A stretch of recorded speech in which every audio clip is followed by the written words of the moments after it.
Oi, pessoal, tudo bem? Eu sou o Gustavo Oi, pessoal, tudo bem? Eu sou o João.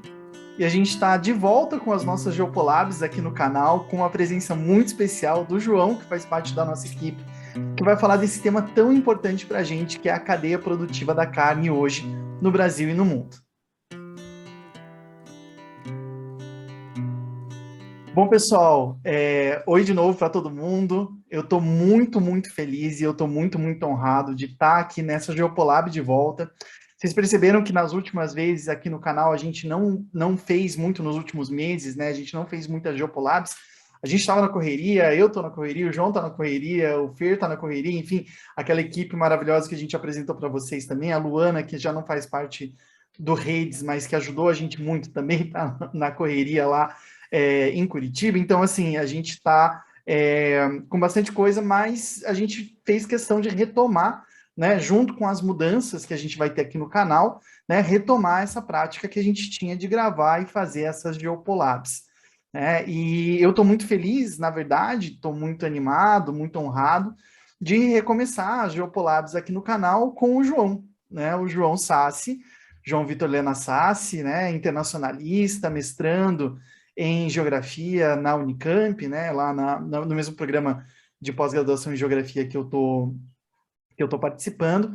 E, João, muito obrigado por você estar aqui com a gente, né? Dessa vez na frente das câmeras, né? O João que faz os É, nossos designs e tudo mais, e agora está aí conversando com a gente um pouco sobre a pesquisa, a sua pesquisa, João.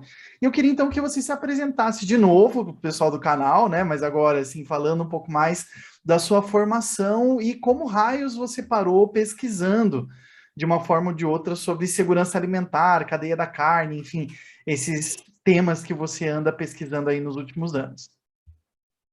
bom, olá, pessoal. Como o Gustavo falou, meu nome é João Vitor Lena Sassi, eu sou membro do Redes e Poder aqui, responsável pelas peças gráficas e auxílio nos bastidores, e hoje estou aqui presente para trazer um pouquinho do meu conhecimento também para vocês.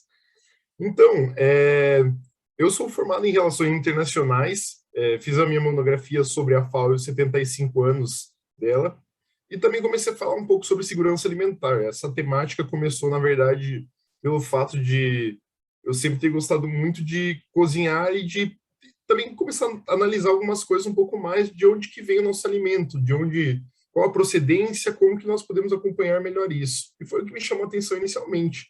Então aí eu comecei a pesquisar um pouco mais e vi que tem a FAO como organismo internacional falando sobre isso. Então comecei a buscar um pouco mais e fui cada vez mais me interessando. Então eu acabei chegando nessa pesquisa. E Explica para a depois, gente, no João, meu... rapidinho, o que é a FAO? Pode ser que o pessoal não conheça essa Bom, organização. A FAO é a Organização das Nações Unidas para a Agricultura e Alimentação. Ela é um braço da ONU que trata sobre essas temáticas e traz tanto as temáticas da alimentação, desenvolvimento da agricultura no meio internacional, desenvolvimento local, algumas pesquisas de como nutrir melhor a população, como desenvolver melhor as populações produtoras de alimentos, e não só essas questões, mas também preocupações com como as pessoas estão se alimentando, como a agricultura está acontecendo e como realizar isso de uma forma melhor e também trazer uma melhor perspectiva futura para essa questão. Legal, obrigado. Agora pode voltar, desculpa, eu te cortei aí, mas só para deixar claro para quem está assistindo a gente aí o que é a FAO. Então, você estava falando que você fez a sua pesquisa sobre isso na graduação, né, no seu TCC, e aí ia Isso continuar. mesmo. Bom, e no mestrado eu comecei a minha pesquisa sobre, dentro dessa área, na verdade, eu comecei a pesquisar inicialmente sobre a segurança alimentar um pouco mais desenvolvida dentro da América do Sul. Então, dentro disso, eu comecei a buscar as questões agropecuárias, questão da segurança alimentar e também da geopolítica envolvida na produção desses alimentos. Então, foi aí que eu comecei a lidar com a questão, até por sugestões do meu orientador e tudo mais, lidar com a questão da produção de carne bovina, que é um grande produto de exportação na América do Sul. O Brasil, que nós falamos agora, de onde nós falamos agora, na verdade, é o maior produtor da América do Sul e ele é o maior produto também em questão de exportação de origem animal da América do Sul. Então, por isso que também comecei a pesquisar sobre isso, tratando já da geopolítica, desculpa, dos alimentos, que é envolvida dentro da geopolítica dos recursos naturais, por depender de terra e água, e também envolve muitos atores ali dentro que acabam interagindo em relação de conflito, cooperações e tudo mais, para que ocorra essa cadeia de carne, ou que ela não ocorra em si, né? Não, legal, acho que é bem importante esse debate. E antes da gente chegar em específico com relação à carne, nos últimos tempos a gente vem ouvindo falar muito no noticiário, né, sobre a situação da fome no Brasil, em outros países do mundo, em razão da pandemia do Covid, né, outros elementos que foram surgindo aí como temas importantes nessas discussões. E eu queria, assim, a partir da tua percepção, tá? Assim, como você enxerga o que é segurança alimentar? Vamos tentar trazer isso para quem está nos assistindo, para a gente entender mais ou menos, porque ela não é uma segurança clássica, né, João? Ela não é aquela coisa de segurança militar, de geoestratégia, que a gente às vezes aborda aqui no canal, né? Ela traz outras características. Você pode explicar para a gente um pouquinho melhor o que é a segurança alimentar? Sim. Então, a segurança alimentar, ela é derivada, na verdade, de um movimento crítico da segurança internacional, que começa a surgir nos anos 80, que começa a criticar essa questão da segurança, sendo somente vinda das questões militares, questões de Estado, e começa a trazer outras esferas para dentro da discussão de segurança.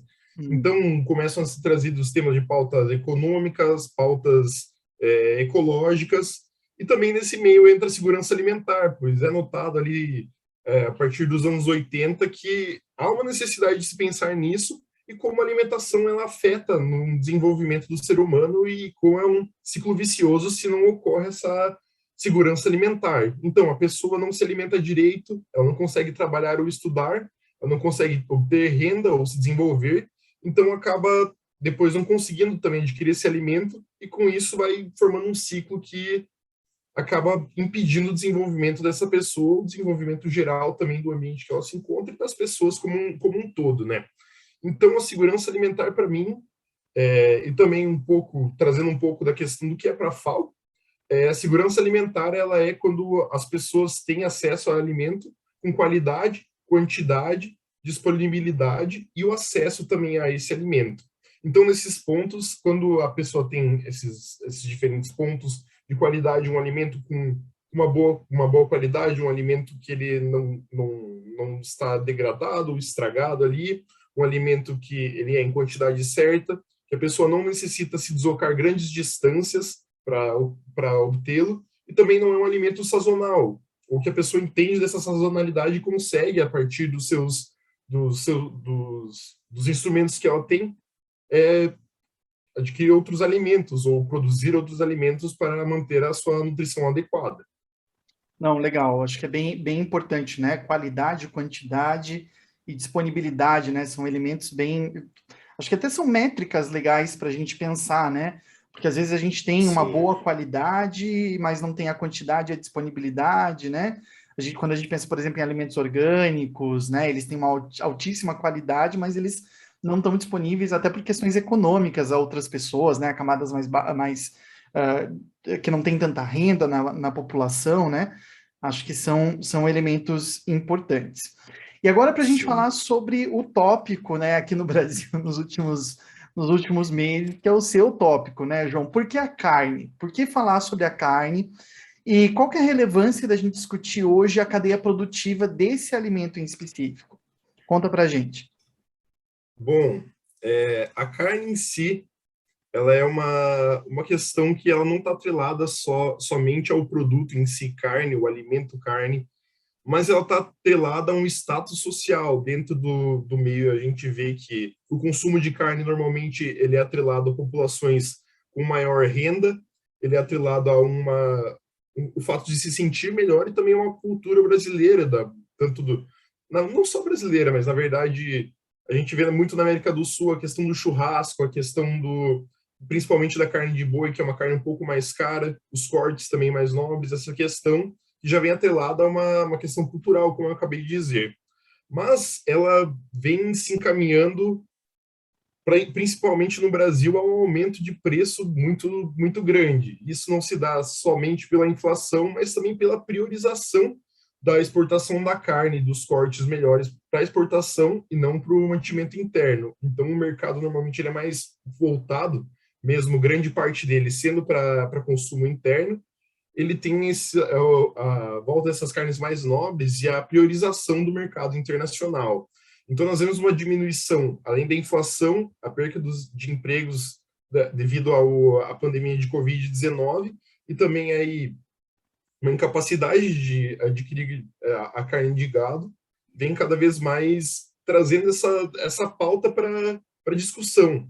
Então, ela vai ser contínua, provavelmente, por mais um tempo, pois a inflação tende a se manter por um pouco mais de tempo, talvez muito mais tempo, nós não sabemos dizer agora, mas ela vai continuar sendo uma pauta e a carne provavelmente vai continuar sendo um artigo agora considerado de luxo, sempre sendo um pouco mais cara a carne de boi, mas agora um pouco mais insustentável e de difícil acesso, como a gente pode ver nos noticiários e tudo mais, temos vendo que as pessoas até têm comprado ossos, pois não tem como comprar carne, e assim por diante, é todo um sistema que acaba sendo, como eu posso dizer, um sistema que acaba sendo as estruturas começam a ser desbalanceadas ali no sistema alimentar que foi trabalhado por muito tempo em antigos governos para estabilização, para diminuição da fome e tudo mais. Nós vemos agora que ele não estava tão estável assim e suas bases, por causa de um acontecimento internacional, uma pandemia, foram abaladas. Não, legal. E acho que você colocou um ponto bem importante e bem interessante, que é essa multiplicidade, né? Trata-se, então, na verdade, quando a gente fala de carne, né? Assim, a gente está falando, como você disse, daquele produto final que chega para o consumo.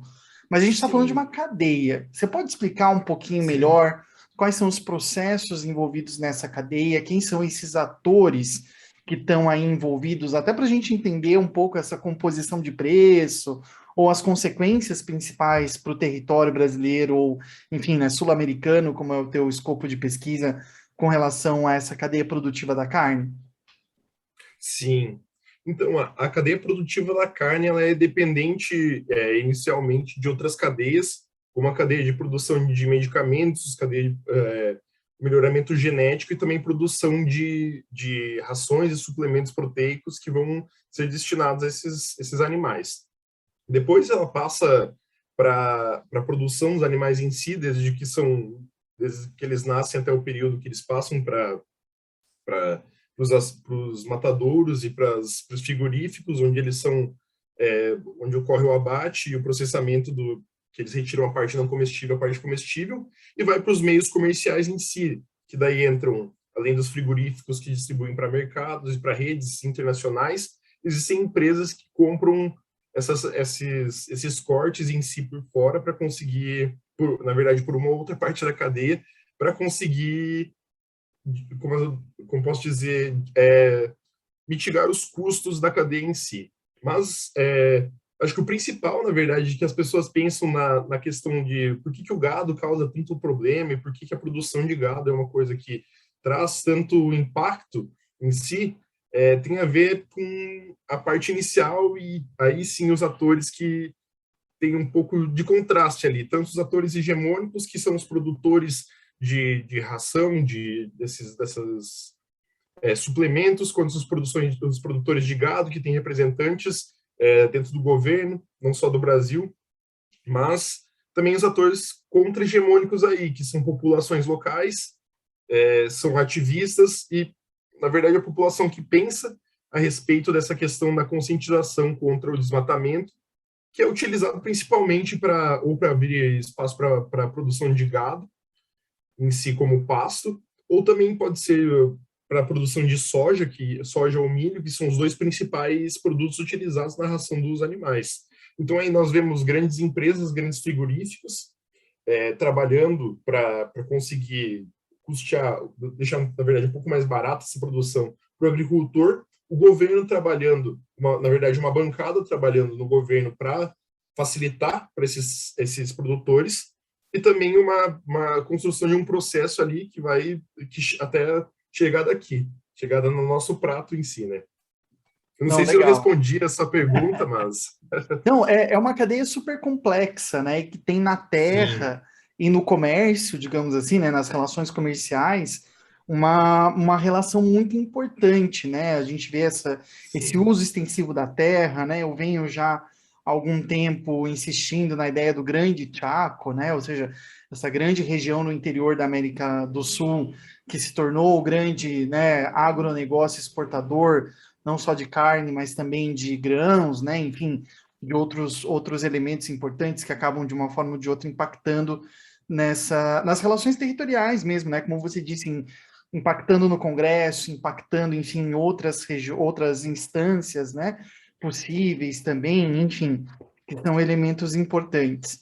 É, e dentro disso, acho que um ponto relevante que a tua pesquisa traz também como um dos objetivos é a questão dos impactos, né? Você trabalha especificamente com impactos socioambientais, né, João? Você pode falar um pouquinho melhor para a gente sobre isso. isso?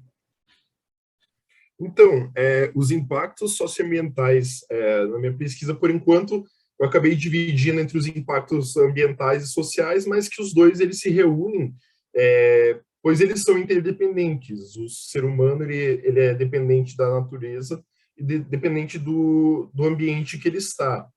Então, nós vemos que os impactos, na verdade, eles se concentram no início dessa cadeia, na produção dos animais e na produção dos insumos básicos e rações para esses animais. Então, nós podemos ver que se inicia, na verdade, os impactos quando ocorre o desmatamento ou a preparação do solo para a produção de grãos que são utilizados depois nas rações desses animais. Então, nós vemos aí o uso inadequado de agrotóxicos que acabam por poluir o solo e acabam também por deixar rastros, na verdade, de nitratos e outros produtos dessa indústria agropecuária que iniciam aí. E eles podem poluir rios e depois eles seguem para os animais também, que normalmente os agrotóxicos eles deixam uma pequena parcela, pelo menos, na composição dessas rações e tudo mais. Então depois passa para os animais, nós vemos quando chega na cadeia, na parte da cadeia produtiva, desculpa, que fala sobre os animais, que é na verdade, no crescimento desde o nascimento até o crescimento desses animais, a ingestão desses alimentos proteicos, mas não só isso, pois como na Argentina, na verdade, nós vemos a produção é mais feita com cercados, então os animais se alimentam mais por ração, mas no Brasil, na grande maioria do processo, eles se mantêm em pastos abertos. Então aí nós vemos a segunda questão que é muito importante de se analisar, que é a questão de que ocorre um mau manejo do esterco desses animais, árvores são cortadas e biomas são destruídos para a produção de pastos, e depois o manejo desse esterco não feito de forma adequada, ele acaba também por poluir o solo e nascentes e corpos de água que ficam no subsolo ou rios, e também ele acaba por a produção desses animais pela digestão do pasto em si acaba por gerar muita produção de metano derivada da fermentação entérica que esses animais têm. Hum. Então, grande parte está na poluição do ar, na poluição da terra, por esses dois fatores, e também na poluição da água. E outra questão também que não é analisado nesse começo, que não é bem uma poluição, mas é mais uma relação ao uso da água como um recurso natural, que também é uma das questões que deve ser muito analisada, e as pessoas já conhecem um pouco sobre, mas não param para analisar depois, que seria a questão da água virtual, que seria a água utilizada no processo de criação desses animais, seja na produção dos grãos, seja na produção dos animais, ela é de uma extrema quantidade e ela acaba não voltando depois para o ciclo natural dessa água. E se ela volta, muitas vezes está poluída. Então, dependendo de onde esse animal depois, se ele é exportado, se ele é transferido para outro lugar, a carne dele em si, acaba saindo do ciclo natural, causando problemas a mais já derivados dessa cadeia produtiva. E aí nós temos, no resto dessa cadeia produtiva, nós temos também o uso de energia, os maus tratos a esses animais, e vemos também, atrelado a isso, a questão social, que muitos territórios acabam sendo invadidos ou sendo tidos como posse desses fazendeiros para conseguir aumentar sua produção. Muitas vezes podem ser territórios indígenas ou populações que são populações locais que não têm que têm uma forma específica de vida, uma cultura específica, acabam sendo minados por não conseguir viver ali mais. Muitas vezes por causa dos agrotóxicos utilizados nessas fazendas, muitas vezes utilizados a destruição do bioma que eles são dependentes, então acaba sendo todo um problema generalizado. E depois, em uma escala maior, nós temos a poluição não só da terra e da água, mas também o aumento da temperatura do mundo, com o aquecimento global gerado pela produção dessa cadeia. Então, nós vemos entre todos os animais, o gado é o animal que mais produz gases que geram efeito estufa entre todas as produções. Então, é importante, na verdade, pesquisar um pouco mais e dar uma conscientizada para ver o que a gente está consumindo e se está valendo a pena mesmo esse consumo, sabe? Porque eu pesquisei, querendo ou não, eu sei muito pouco ainda sobre isso, mas já tenho muito interesse e já diminui meu consumo por questão de saber o quanto isso impacta no nível global. Entendi. Não, muito legal. E aí, para a gente terminar, João, acho que você trouxe aí nesse finalzinho, né, a questão da relação com as mudanças climáticas, né, com esses impactos coletivos, né? E a minha pergunta é mais ou menos nesse sentido, né? Por que esses impactos são geopolíticos, na tua perspectiva, assim? Por que isso importa, né? Você veio justificando ao longo da tua fala, né, todo esse processo, toda essa construção. Por que importa para analisar a geopolítica nacional, ou interna ou externa, por exemplo, do Brasil hoje? Bom, eu acho que o importante, na verdade, analisar é que os impactos ambientais, eles não respeitam fronteiras. Eles sempre vão acontecer, mas eles não vão se restringir a um único território. E o Brasil, sendo um país, querendo ou não, com dimensões continentais, e ele tem ainda uma grande quantidade de biomas, ele tem uma grande quantidade de biodiversidade que está sendo destruída por causa desse processo de transformação agropecuária. É importante pensar nos impactos que isso pode trazer a longo prazo, não só para o Brasil em si, mas para o desbalanceamento do ambiente. Eu acredito que seria isso. E também, em relação a outras questões, o pensamento na diminuição desse consumo, porque o consumo de carne, ele é, querendo ou não, predatório, não só com os animais, mas com o meio ambiente em si, e a dependência do ser humano desse meio ambiente é cada vez maior pela diminuição do mesmo. Então, mesmo com um aumento do consumo sendo visualizado numa questão internacional, com o aumento da classe média no nível mundial, nós vemos também um aumento de conscientização. Eu acho que é importante, na verdade, essa frase de que os impactos ambientais não respeitarem fronteiras e eles atingirem uma esfera muito maior do que a local, já valem a pena de dar uma pensada nessa questão do consumo, não é? Não, legal. Beleza. João, muito obrigado. Essa conversa foi rapidinha, né? Mas os nossos vídeos aqui são sempre, né? A gente está tentando, de uma forma ou de outra, também concentrar um pouco mais, né? Bastante informação, eu anotei um monte de coisa aqui, depois eu vou te encher o saco também, para a gente conversar um pouco mais, né, sobre isso. Queria te perguntar se você quer deixar algum recado, alguma informação. Você defendeu recentemente um artigo, né, sobre isso. Se alguém quiser te procurar, como que faz? Bom, se quiserem me procurar, eu vou deixar o meu e-mail aqui embaixo. Ou vocês podem também me procurar no LinkedIn, que é João Vitor de Nassassi, e entrar em contato comigo. Se vocês quiserem até conversar sobre isso, conversar sobre segurança alimentar, ou até sobre os impactos da pandemia na segurança alimentar, eu vou estar disponível, pois são áreas de grande interesse até para conseguir construir ainda mais o pensamento e formar uma comunidade de pessoas que estão interessadas sobre isso e também que estão buscando, podem não ter, mas estão buscando criar uma consciência sobre alimentação e sobre o que consome. Então, isso é muito importante. E eu agradeço a oportunidade, Gustavo. Foi muito legal Imagina. agora participar do outro lado da tela. Então, fico muito feliz e espero que vocês tenham gostado, pessoal.